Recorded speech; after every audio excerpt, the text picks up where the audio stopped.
చిత్తూరులోని పాలమూరు యూనివర్సిటీలో అర్ధరాత్రి కలకలం రేగింది. ఒక పీజీ స్టూడెంట్ పై లైంగిక వేధింపులకు దిగాడు ప్రిన్సిపల్. దానికి సంబంధించిన డీటెయిల్స్ ని చూస్తున్నాం.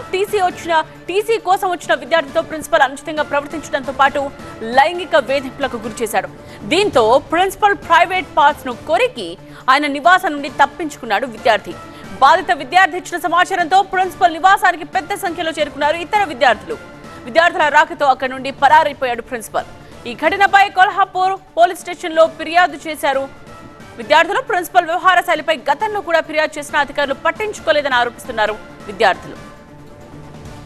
కావాలని చెప్పేసి తనని వేధించడం అనేది జరిగింది. ఆ విద్యార్థి మానసికంగా కుంగిపోయి ఆవేదనతో తన ప్రిన్సిపల్ యొక్క ప్రైవేట్ పార్ట్స్ను కూడా కొరకడం అనేది జరిగింది. దీంతో ప్రిన్సిపల్ గారు పారిపోయారు. ఆ తరుణంలోనే ఇప్పుడు విద్యార్థి నేరుగా కొల్లాపూర్ పోలీస్ స్టేషన్లో తన కంప్లైంట్ను కూడా ఇవ్వడం జరిగింది. ఈరోజు ప్రిన్సిపల్ గారి మీద గతంలో కూడా అనేక ఆరోపణలు కూడా ప్రిన్సిపల్ గారిలో ఉన్నాయి.